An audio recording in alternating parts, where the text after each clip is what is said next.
Consider this a warning. In the event it ever comes to you during a moment of weakness, as it did me all those years ago, say no to the Pastel Man. It doesn't matter how much you love the person that it promises to help, nothing is worth what it wants in return. I tell you this in hopes that you don't make the same mistake I did that cold winter night, kneeling beside my father's writhing body on the living room floor. It was 1997 when I first encountered the creature, and ever since, not a day has gone by where its awful face hasn't haunted my thoughts. I was a teenager then, but I look at that evening as the night my childhood died, corrupted and violated by a callous hell beast with pale blue skin. Even though it happened years ago, I still remember the events of that fateful first encounter vividly. I could tell you what my father and I were wearing, the toppings on the pizza we were eating, even the score of the football game playing on the TV. It was around halftime when my father's speech started to become slurred, which I found odd since he had been nursing the same bottle of beer since kickoff. Stranger even, I had seen him drink a six-pack to himself in the past without even appearing tipsy, so I was having trouble understanding how a single drink could have such an effect on him. I realized it wasn't the alcohol when half his body went limp and he slid off the couch. I asked him if he was all right, but his words had now become incomprehensible. I grabbed the phone off the coffee table and dialed 911. 911, what's your emergency? I think my dad's having a stroke. The thought had only crossed my mind a second before the operator answered the phone. Okay, we have your address. An ambulance is on its way. It should be there soon. Is he conscious? Yes, he is, but I can't understand him. Nonsensical, jumbled sounds were rambling out my father's mouth. I was afraid. He was all I had. My mother passed away when I was a baby, so I never got the chance to know her, but my dad was always there for me, doing the job of two parents. If I lost him, then I would be alone. That's normal with strokes. It's good that he's awake, and I didn't hear the rest because that's when I dropped the phone. I was having one of those moments where everything faded into the background while my world fell silent. The football game playing on the television, the operator giving me instructions over the phone, even the sound of my father's voice as he wailed in agony on the carpet became white noise, dissolving into the air as I lost all awareness of my surroundings. All of my attention and focus was now on one thing, the horrible abomination that was standing in my kitchen, watching my father and I with a twisted smile across its disgusting face. Its head narrowly missed scraping against our kitchen's 9-foot ceiling as it shifted from side to side, fidgeting with anticipation like a giddy child in class on the last day of school, waiting for that final bell to signal summer vacation. The pastel blue skin that covered its entire body, from the creature's head all the way down to its feet, horrible, grimy feet, looked weathered and wrinkled like leather that had been left out in the sun for days. Hanging off its long, lanky frame was a plain brown satchel with black stitching. It lightly caressed the strap of its pouch with a long finger while it looked on with an eager expression on its face. At first, I thought I had gone mad from the sight of seeing my father have a stroke, but the closer the monstrosity slinked towards us, the more I realized it was no hallucination. It ducked its head under the light fixture in the living room and stepped a spindly leg over the couch. Though the monstrous freak of nature was clearly bipedal, it had moved down to all fours and appeared to be stalking us like some wild animal hunting its prey. I should have been terrified, but the horrible smile on its god-awful face made me feel more anger towards the thing than fear. It was as if it was taking pleasure in my father's misery. Closer still it crept, and I grabbed my father's hand out of desperation in some veiled attempt to protect him. The creature stopped its face mere inches from mine before shifting its attention down to my father. I can save him, if you'd like. I was taken aback. I had prepared for the terrible thing to take a chunk of flesh out of my neck with its teeth or slash me across the face with its black, crusty nails, but speaking to me was the last thing I expected. He's dying, but I can save him, if you'd like. I sat there, mouth agape, cradling my father's head in my arm and staring into the two pink, bulbous eyes that took up more than a third of the foul thing's face. I remember thinking that they reminded me of Easter eggs, a bizarre connection for my mind to make given the situation. It stood back up on 2 feet, and once again I was reminded just how imposing the creature really was. It told me its name, which I dare not repeat because it also explained that speaking it is the best way to summon the beast. For the remainder of my story, I will refer to this entity as the Pastel Man, just a name I came up with due to the pigment of its skin and the light shade of pink that was the color of its eyes. That, and for some reason giving the creature a silly name, always helped me to feel less afraid of it. Not much less, though. Finally, my mind had recovered enough from shock to allow me to stutter out a few words. What do you mean you could save him? What I do is make deals, young man. Its voice was surprisingly angelic, like 1,000 choirs all singing in unison. If one were to close their eyes while the creature spoke to them, they might imagine they were listening to a seraph, not the hideous monster that was sporting a depraved grin in my living room. However, its extraordinary voice only managed to make me feel more uneasy. It wasn't right that something so beautiful would belong to such a repulsive creature. The Pastel Man gestured to its satchel. I have the ability to save your father's life, but you have to agree to a deal with me. What kind of a deal?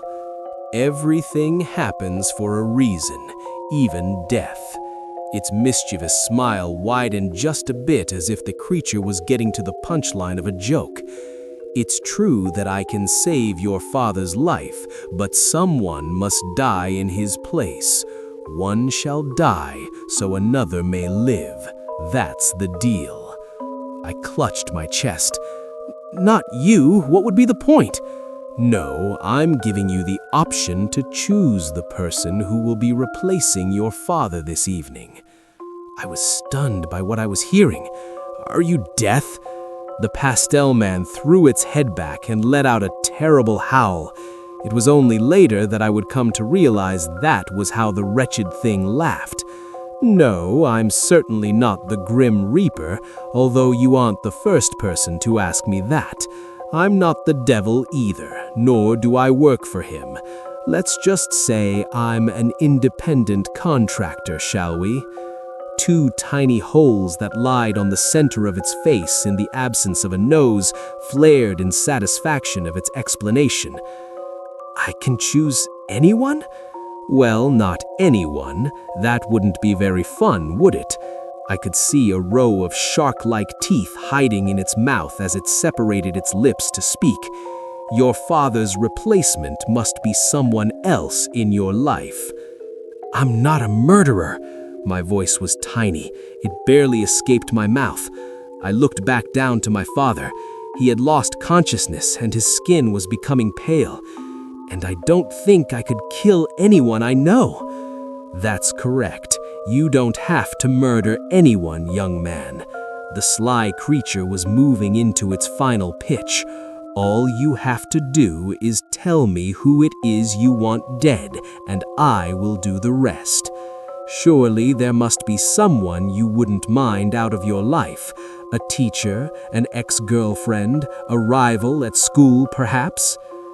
There was. I had fantasized about it many times, but never in my wildest dreams would I have ever acted on it.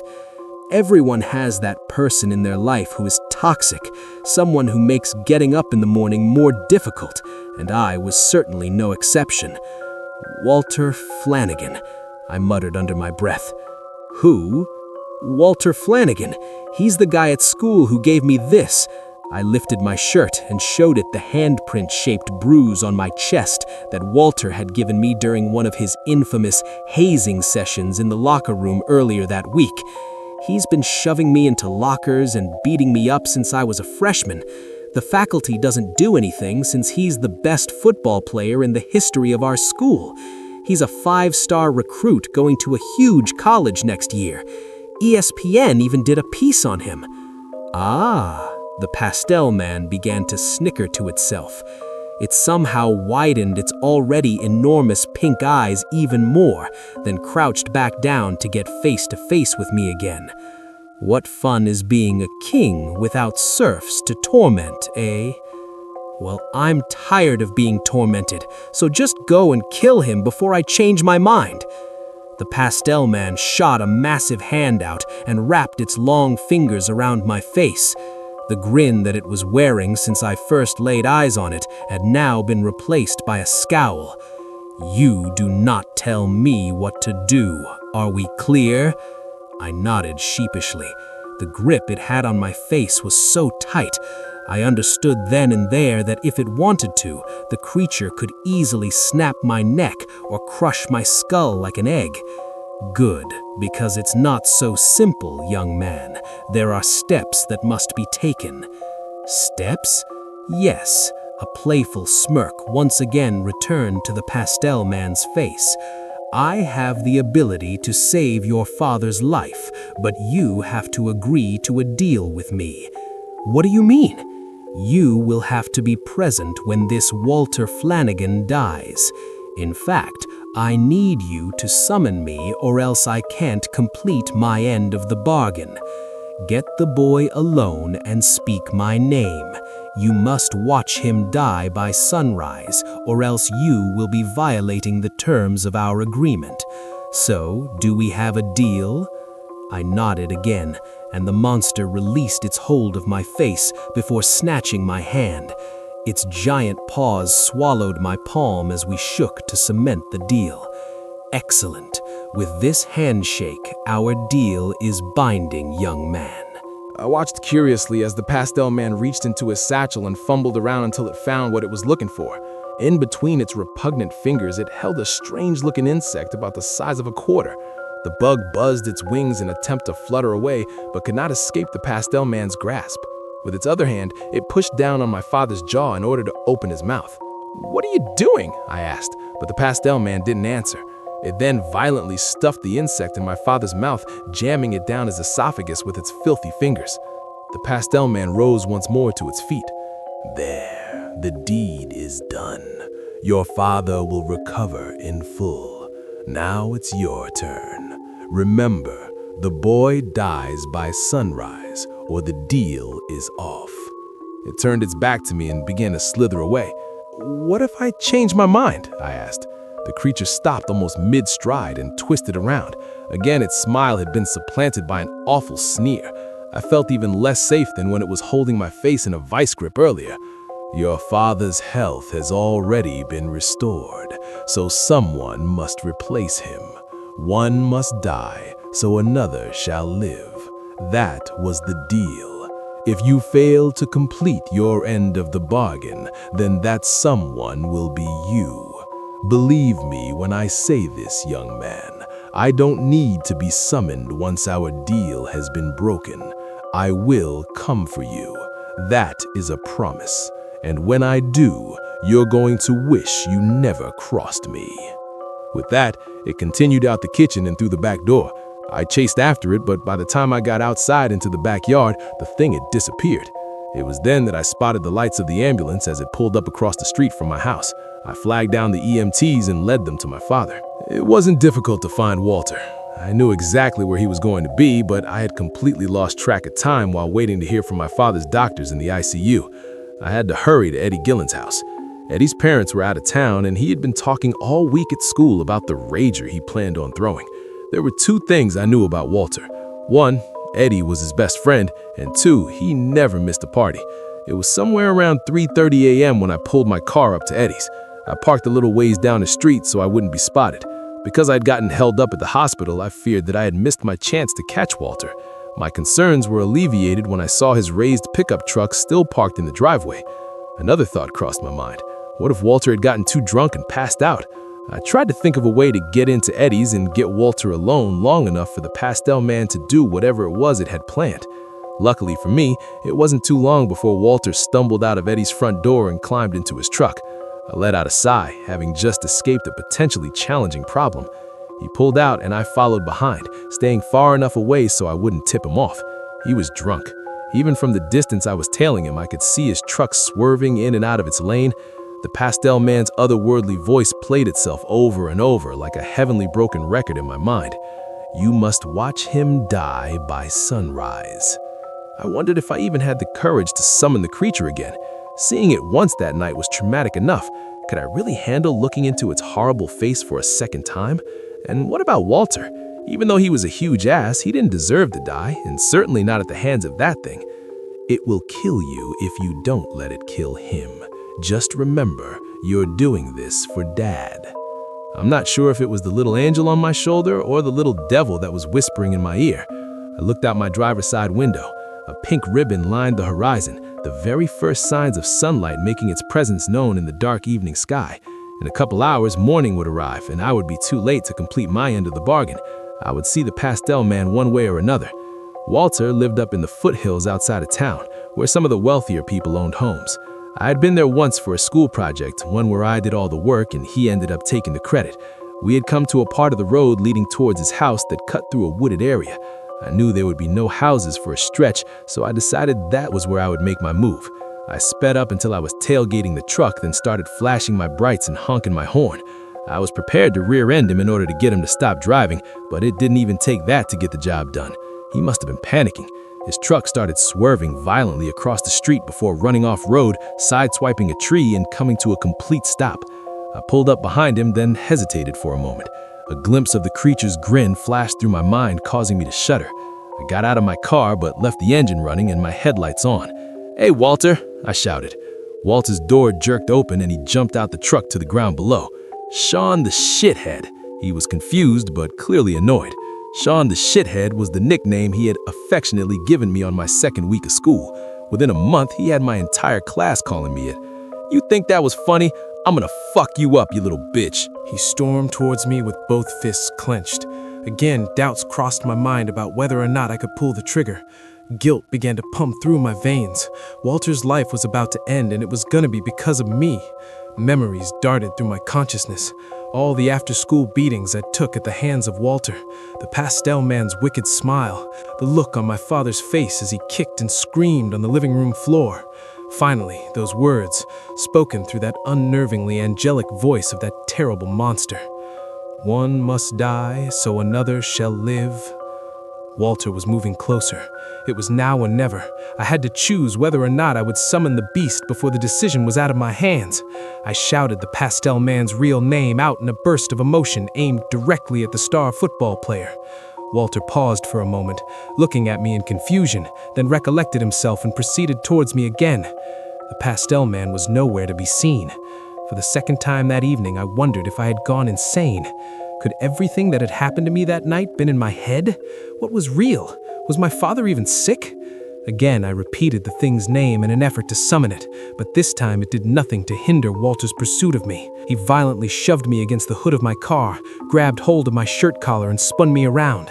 Walter raised his fist to hit me. I winced and put my hands up in order to prepare for impact, but he never struck me. It was only when I opened my eyes that I realized I wasn't crazy. Walter's face was white. His mouth hung open just as mine had when I first caught sight of the Pastel Man earlier that evening. I turned my head to see that unmistakable, long, lanky body slink out of the shadows and in front of my car's headlights.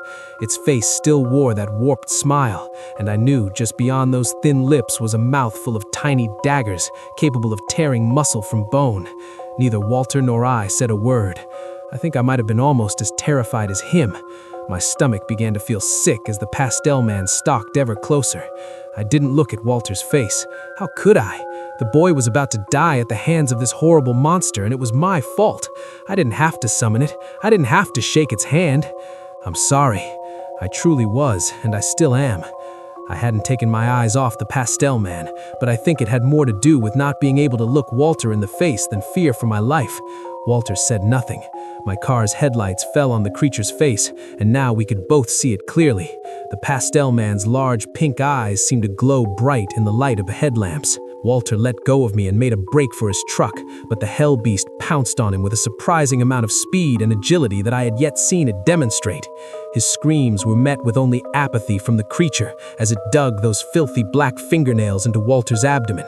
I tried to look away, but the Pastel Man made sure I remembered our agreement. "You must watch, young man. Don't forget we had a deal." I forced myself to look back at the massacre. The creature's smile had mutated from mischievous to depraved. It looked as if it was deriving some sort of sick sexual pleasure out of the torture it was putting Walter through. Deeper still, it burrowed its long, bony fingers into Walter's stomach. With a jerk, the heinous thing yanked out a handful of his intestines and dragged them across the ground as it approached me, flaring those holes on its face that filled in for a nose, and clearly pleased with its handiwork. "It's over then?" I'm not sure if I was asking or begging the creature, as the two of us faced each other in the empty street that night. The Pastel Man threw his head back and once again let out that revolting howl. "Over. We're just getting started." It headed back over towards Walter, who at this point was crawling along the ground, still trying to get to his truck, while his innards trailed behind him. The Pastel Man cut him off and snatched him off the asphalt, easily lifting him by the head with one hand. It toyed with him for a bit, forcing Walter to look into his hideous face. With the free hand, the creature reached into its satchel and pulled out a much bigger insect this time. It was different than the one my father had unknowingly ingested, both in size and appearance. If the bug that the creature jammed my father's mouth was the size of a quarter, then this one must have been as large as a golf ball. It was slimy. The mucus-like membrane that encased its body glistened in my car's headlights. The Pastel Man dangled the nasty bug in front of Walter's face for a few seconds. "Now be a good boy and open your mouth." Walter screamed. That gave the blue beast the opening it needed. It thrust the slimy insect in his mouth and passed his tonsils with its filthy fingers. I watched on as Walter gagged, presumably on the oversized maggot, as it made its way down his throat. Soon he began to turn blue. I could tell he was choking to death, and even though I wanted to save him, there was nothing I could do. A minute later, and the Pastel Man dropped his lifeless body to the ground. It examined the carnage for a moment, pondering over it as if it was a masterpiece in an art gallery. Then the demon turned away, retreating back towards the shadows, and disappeared into the night without saying a word. I stood there in the road, looking at the scene and still feeling sick to my stomach from what I'd just witnessed. I don't know what I expected to happen after the deed was done. There was no explosion, no brilliant light show where I would watch Walter's soul either drag down to hell or ascend upwards towards the heavens. Just a dead boy in the road. A dead boy and his murderer. The Pastel Man was the gun, but I pulled the trigger. In a way, there were two dead boys in the road that evening. I knew that I didn't have time to dawdle. At any moment, a car could have come driving down the street and find me standing in the middle of that massacre. I sprinted back to my car and sped down the street towards town. The coroner attributed Walter's death to a drinking and driving accident, although there was understandably a lot of suspicion regarding the odd circumstances surrounding his demise. The autopsy revealed no evidence of the slimy bug that the Pastel Man had placed in Walter's throat. The town was devastated. I remember a candlelight vigil was held in his honor.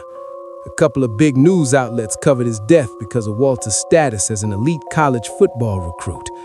My father made a full recovery, and just a couple of days after his stroke was released from the hospital. I would go on to graduate high school and meet the love of my life the very first semester at my university. Her name was Diana, and she was the most beautiful girl I had ever seen. We married shortly after college, settled down, and had a wonderful boy named Matthew. However, I never forgot the hand I played in Walter's death. I have carried that guilt with me since the events of that night. No matter how much I wanted to, I couldn't forget. The Pastel Man wouldn't let me. It must have seen me as an easy patsy, because the creature has come to me again and again every time a loved one has been on the brink of death, offering me the same deal I accepted that first shameful night. Though the creature had been persistent in its pursuit of bloodlust, the image of Walter's gruesome death never left my mind and gave me the strength to say no to its propositions. Even years later, on the eve of my father's passing, I was able to refuse its proposal when the Pastel Man visited me in his hospital room. I've been cursed to have my soul tested to the day that I die by the Pastel Man, a test that for years I was able to persevere through, until one evening when my life began crumbling down, and once more the creature took advantage of me in a moment of weakness. Diana and Matthew were on their way back from the airport after visiting my in-laws. I was swamped at work and had to pull an all-nighter in order to finish a project by its deadline, so my wife hailed a taxi rather than ask me to pick them up. It was around midnight and I was alone in the office when I got a call from the police department. They told me a drunk driver had collided with their cab on the highway coming back from the airport. My wife and the cabbie were killed on impact, and my son was in critical condition. I sat there at my desk, unable to move or formulate a coherent thought. It was then that I realized I wasn't by myself in the office anymore. Perched atop my boss's desk was the Pastel Man, that abhorrent smile still painted across its nasty, wrinkled face. It didn't need to make an offer. This, I believe, the creature already knew. "Can you save them?" I asked. "Yes and no." "What do you mean? Just spit it out." The Pastel Man's smirk disappeared, and I could tell that it was not pleased with my tone of voice. Memories of the vice grip it had on my face the last time I demanded something from the creature bled into my consciousness. Perhaps it realized I was past the point of threats, because instead of lunging at me, as the creature had done in the past, it decided to clarify its cryptic response. "I cannot pull someone back from death's clutches, only save them before it gets its hold of them. Your wife is dead. Now make your peace with that. Your son's life, on the other hand, can be salvaged, for a price, of course." I racked my mind. I couldn't think of a single person in my life who deserved to die at the hands of that pale blue monstrosity. Even someone as awful as Walter didn't deserve the gruesome fate he received that night due to my poor decision. But my son was all I had now, and he didn't deserve to die either, not because someone else had made a poor decision that evening and got behind the wheel of a car they were too intoxicated to drive. The Pastel Man's glorious voice filled the room again. I seemed to be hearing it from all directions.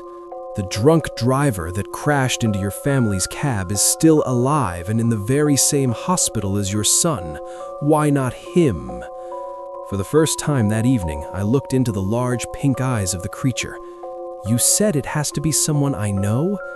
Semantics. It just needs to be someone who has directly impacted your life. The moment he drove his car into your wife and son's taxi, he became a candidate. The Pastel Man flared the tiny holes on its face with glee the way it always did when it was content with itself. "Fine, let's do it," I said.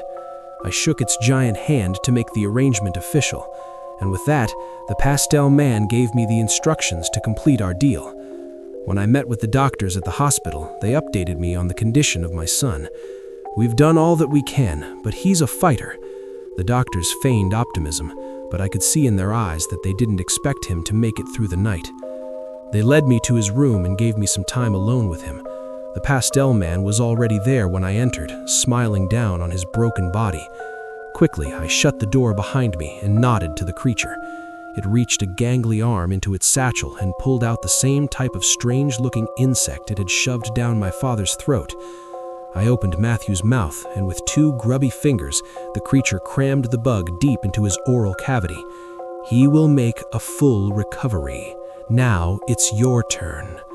The Pastel Man waltzed behind the hospital curtain in my son's room. I knew I didn't have to check to see if it had disappeared. If it were to make another appearance at the hospital that evening, then it would be because I spoke its name. When I agreed to the bargain at my office, the Pastel Man had told me what room the driver was being kept in. His injuries were far less severe than Matthew's, so he was in a different wing of the facility. I could feel my heart pounding as I made my way towards his room. With each step, the beating in my chest grew louder. Already that same feeling of guilt I had felt while I looked down at Walter's corpse lying in the middle of the road washed over me. I was about to take another person's life. Who was I to decide whether someone deserved to live or die? I felt just as ugly and horrible as the Pastel Man looked. Maybe I didn't have pointed teeth or wrinkly blue skin, but if I knew that I went through with our deal, then I was just as big of a monster as it was. I stepped as stealthily as possible through the door, hoping no one would notice me sneak in. As I looked down at the face of the driver lying unconscious in his bed, I instantly felt that familiar sickness in my stomach. He was a boy, no older than Walter at the night the Pastel Man and myself unfairly snuffed out his life before it truly had a chance to shine. Walter could have become someone different when he matured, someone capable of doing real good in this world, but he was never given the opportunity. This driver was just a stupid teenager who made a mistake, one that he'd never get the chance to atone for. I saw Walter in the boy's face, and my stomach began to churn more. I tried to call out the Pastel Man's name, but couldn't. Perhaps that little angel on my shoulder wouldn't allow me. I would not be responsible for the death of another boy. Not this time. I refused to pull that trigger. I walked out of his room and didn't look back. I spent the rest of the evening sitting next to my son's bed. The first few rays of morning sunlight snuck into Matthew's hospital room and caught my attention. I peeked out through the blinds and watched the sun rise for the first time since the night Walter died. It was beautiful. The pink ribbon that lined the horizon had bled into the sky, creating a dazzling purple hue. I had my light show, and it was spectacular. I broke my deal with the Pastel Man, and in doing so, my fate now rests in its filthy hands that it likely plans on burying into my abdomen. On the plus side, my son will recover in full. It will be hard for him growing up without his parents, but he's always been close to his aunt. My wife's sister is a wonderful woman with a caring family. She's his legal godmother and promised us the day he was born that she would always be there for him. Her husband does well for himself, and they've never had a problem with money. The insurance policy Diana and I took out, combined with the money we had been putting away for Matthew to go to college, will ensure that there should be no financial issues while he's under their care. It's only a matter of time before the Pastel Man comes for me. I've accepted that my death is near, but I'm not scared. In a way, I look forward to it. It's almost as if the boy that died within me on that terrible night has been given another chance. When I die, all the guilt and hate that I've had for myself dies with me, wiped away so that my soul can cross over to a new plane of existence, pure and innocent, the way it was before I ever met that monster. One must die so another shall live. That's what the Pastel Man said. And that was the price of a choice made in love. One life for another. No winners, only guilt that never fades. If one day, in your weakest moment, something whispered that it could save the person you love, would you be strong enough to say no? If this story gave you chills, hit like to support the channel, subscribe and turn on the notification bell so you don't miss the next disturbing story. And leave a comment below. What would you choose if you were offered the same deal? Sometimes, the most terrifying thing isn't the monster. It's the choice we make in the dark.